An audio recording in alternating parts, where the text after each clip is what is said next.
Bismillahirrahmanirrahim. Welcome to online education. Ninth class biology chapter number 8 nutrition and lecture number 1 nutrition in plants. आज के इस lecture में हम discuss करेंगे कि पौधे जो है वो न्यूट्रिएंट्स जो है वो कहाँ से हासिल करते हैं और न्यूट्रिएंट्स पौधे में कौन कौन से अहम फंक्शन जो है वो परफॉर्म करते हैं, माइक्रो न्यूट्रिएंट्स क्या होते हैं और मैक्रो न्यूट्रिएंट्स जो है वो क्या होते हैं, ये सब डिस्कस करेंगे हम आज के इस लेक्चर में। लेक्चर स्टार्ट करने से पहले ऐसे वो तमाम स्टूडेंट्स और व्यूअर्स जिन्होंने अभी तक हमारा ये चैनल ऑनलाइन एजुकेशन सब्सक्राइब नहीं किया, तो उनसे गुजारिश है कि हमारे ये चैनल ऑनलाइन एजुकेशन सब्सक्राइब करें, लाइक कमेंट और शेयर करें, प्रेस करें बेल आइकॉन को, ताकि आने वाली तमाम लेक्चर वीडियोस, जॉब्स इंफॉर्मेशन और एडमिशन अपडेट्स आप तक आसानी से पहुंचती रहें। न्यूट्रिशन, जिसको उर्दू में जो है वो तग़ज़िया भी कहते हैं, ये इसमें ऐसे वो तमाम अमाल शामिल है जिसमें खुराक को खाना, खुराक को तैयार करना और फिर इसको जिस्म के अंदर ले जाना, जज़ब करना, डाइजेस्ट करना और इसको जो है वो फिर ग्रोथ और एनर्जी के लिए इस्तेमाल करना, जिस्म के मुख्तलिफ हिस्सों की ग्रोथ और नशोनुमा के लिए इस्तेमाल करना, ये तमाम अमाल जो है मजमूई तौर पर जो है वो इनको हम न्यूट्रिशन कहते हैं। यानी खुराक को तैयार करने से, खाने से लेकर जिस्म के मुख्तलिफ हिस्से बनने तक, उसके मुकम्मल तौर पर जज़ब और डाइजेस्ट होने तक, उससे एनर्जी हासिल करने तक के जो तमाम अमाल हैं, इनको हम मजमूई तौर पर जो है वो न्यूट्रिशन यानी तग़ज़िया कहते हैं। और ग़िज़ाई मादे यानी न्यूट्रिएंट्स, ये ऐसे एलिमेंट्स या कंपाउंड होते हैं जो एक जानदार हासिल करता है खुराक से और इन्हें एनर्जी या नए मटेरियल्स बनाने के लिए जो है वो इस्तेमाल करता है। यानी कि ग्रोथ और नशो नुमा के लिए जानदार जो भी रॉ मटेरियल इस्तेमाल करते हैं उसको जो है वो हम न्यूट्रिएंट्स कहते हैं। हम जो भी खुराक खाते हैं हमें उससे कोई ना कोई न्यूट्रिशन जो है वो ग़िज़ाइयत मिलती है। कुछ ग़िज़ाएं ऐसी होती है जिसमें कार्बोहाइड्रेट्स बहुत ज़्यादा मिकदार में होते हैं, कुछ ऐसी होती है जिसमें फैट्स बहुत ज़्यादा होते हैं, लिपिड्स बहुत ज़्यादा होती हैं, कुछ ऐसी फूड्स हम खाते हैं जिनमें जो है वो प्रोटीन जो है वो ज़्यादा मिकदार में होती है। तो इस तरह से हम जो भी खुराक खाते हैं, तो उस खुराक जब हमारी बॉडी के अंदर जाती है, हम उसको डाइजेस्ट करते हैं, जज़ब करते हैं और हमारे जिस्म का जो है वो हिस्सा बन जाती है। तो ये तमाम अमाल जो है वो मजमूई तौर पर न्यूट्रिशन कहलाती है। और न्यूट्रिशन जिन मादों के जरिए से होती है उनको जो है वो हम न्यूट्रिएंट्स कहते हैं। ऑटोट्रॉफ और एटोट्रॉफ के बारे में हम पहले पढ़ चुके हैं। जितने भी प्लांट्स हैं इनको हम ऑटोट्रॉफ कंसीडर करते हैं। ये ऐसे जानदार होते हैं जो माहौल से कार्बन डाइऑक्साइड, पानी का जो है वो इस्तेमाल करके फोटोसिंथेसिस के जरिए से अपनी खुराक जो है वो खुद बनाते हैं, जिसको बाद में नशो नुमा ग्रोथ के लिए हम इस्तेमाल करते हैं।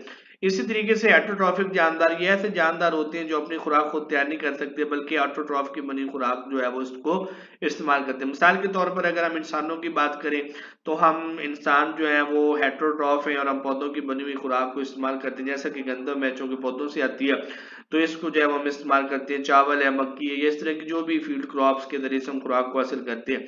तो हेटरोट्रॉफिक ऐसे जानदार होते हैं जो अपनी खुराक खुद तैयार नहीं करते बल्कि दूसरे यानी हेटरोट्रॉफ्स की बनी खुराक को इस्तेमाल करते हैं, उसको को जो है वो इस्तेमाल करते हैं नशो नुमा के लिए और ग्रोथ के लिए।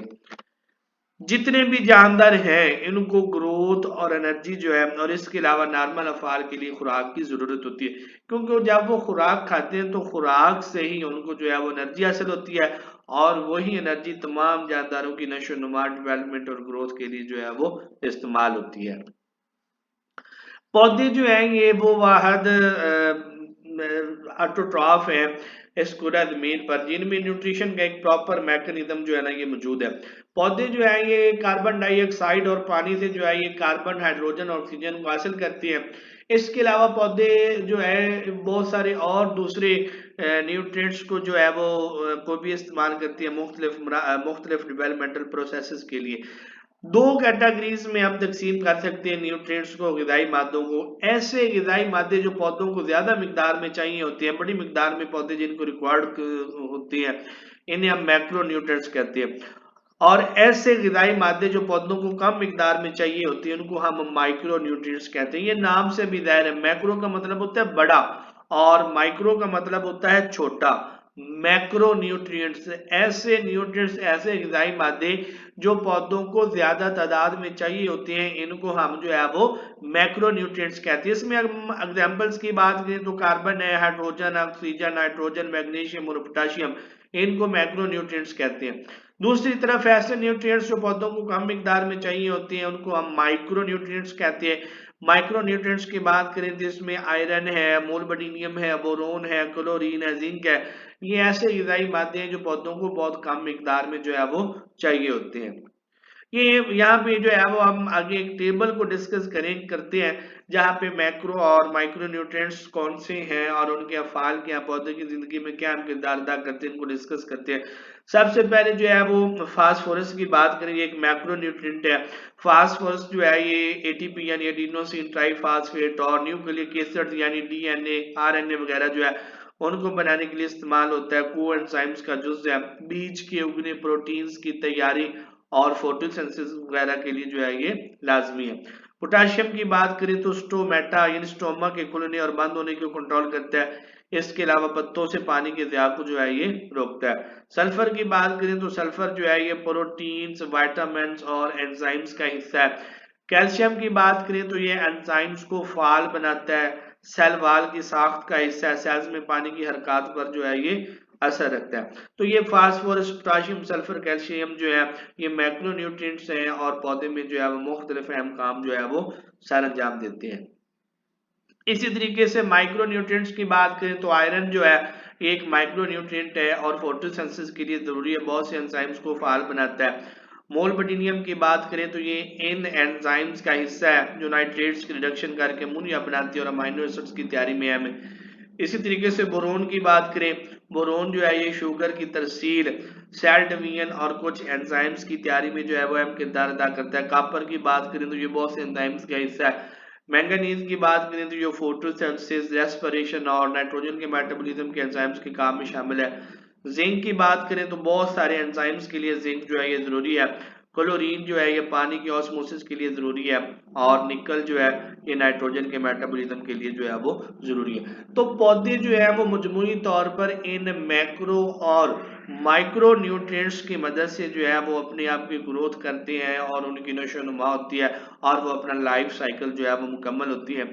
कुछ न्यूट्रिएंट्स उनको जो है वो जमीन से अवेलेबल होती है और जो उनको जमीन से अवेलेबल नहीं होते वो हम पौधों को फर्टिलाइजर की सूरत में, खाद की सूरत में जो है वो प्रोवाइड करते हैं। अब वो फर्टिलाइजर जो है वो ग्रैनुलर हो सकती है, सॉलिड फॉर्म में हो सकती है, लिक्विड फॉर्म में हो सकती है या फिर कोई फॉलियर सप्लाई के जरिए से जो है वो हम पौधों को जो है वो ये न्यूट्रिएंट सप्लाई करते हैं। हमारे इस चैनल ऑनलाइन एजुकेशन को सब्सक्राइब करें, लाइक, कमेंट और शेयर करें, प्रेस करें बेल आइकॉन को ताकि आने वाली तमाम लेक्चर वीडियोस, जॉब्स इंफॉर्मेशन और एडमिशन अपडेट्स आप तक आसानी से पहुंचती रहें। शुक्रिया।